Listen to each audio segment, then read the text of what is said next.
छत्तीसगढ़ में मानसून की एंट्री के साथ ही किसान नई फसल की तैयारियों में जुट गए हैं। कृषि विभाग ने भी खाद बीज की उपलब्धता को लेकर अपनी तैयारी तेज कर दी है। लेकिन इस बार किसानों को सोसाइटी में जो वर्मी कंपोस्ट सोसाइटी से नहीं मिलेंगे, बल्कि रासायनिक खाद मिलेगा और इसे लेकर सियासत भी शुरू हो गई है। तो आखिर वर्मी कंपोस्ट के बजाय क्यों मिल रही है रासायनिक खाद और क्यों छिड़ी है, इसे लेकर सियासी जंग, इस रिपोर्ट में देखिए। छत्तीसगढ़ में तत्कालीन कांग्रेस सरकार ने जैविक खेती को प्रोत्साहित करने कई योजनाएं शुरू की। प्रदेश में 2 रुपए किलो गोबर खरीदी कर वर्मी कंपोस्ट बनाने का काम शुरू किया, जो किसानों तक बड़े ही आसानी से पहुंच सके। लेकिन गुणवत्ताहीन वर्मी कंपोस्ट ने किसानों को मुश्किल में डाला और आरोप लगे कि किसानों को वर्मी कंपोस्ट लेने के लिए मजबूर किया जा रहा है। अब जब सत्ता में बीजेपी है तो ना ही गोबर खरीदी हो रही है और ना ही वर्मी कंपोस्ट का उत्पादन। नई सरकार का कहना है कि कांग्रेस के वक्त में किसानों को होने वाली परेशानी को खत्म कर वापस गुणवत्ता वाली खाद और बीज उपलब्ध कराए जाएंगे।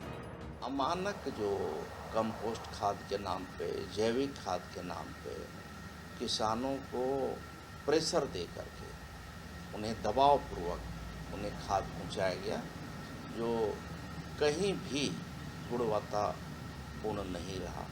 हमारी सरकार की प्राथमिकता है कि हम किसानों को गुणवत्ता युक्त जो है खाद बीज पहुंचाने का काम कर रहे हैं। ये खरीफ का सीज़न आ गया है, किसानों को खाद बीज इसकी आवश्यकता पड़ती है और इसलिए ये निर्देश दिए हैं कि पूरे प्रदेश के अंदर कहीं भी किसानों को खाद बीज की कमी नहीं हो, आवश्यकता अनुसार उनको खाद और बीज की आपूर्ति हो, इसका निर्देश हुआ है।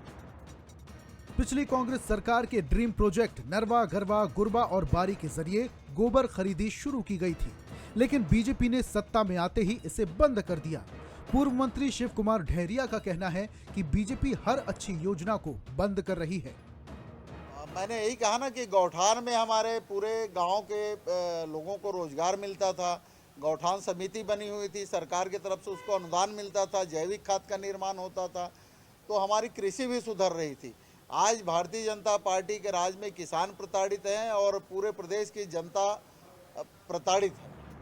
छत्तीसगढ़ में गोबर खरीदी से लेकर जैविक खाद के उत्पादन का उद्देश्य तो अच्छा था, लेकिन धरातल पर इसका क्रियान्वयन बेहतर तरीके से नहीं हो पाया। इसी वजह से जैविक खाद और वर्मी कंपोस्ट की जगह अन्नदाताओं को रासायनिक खाद मुहैया कराई जा रही है। गौरव शुक्ला, बंसल न्यूज, रायपुर।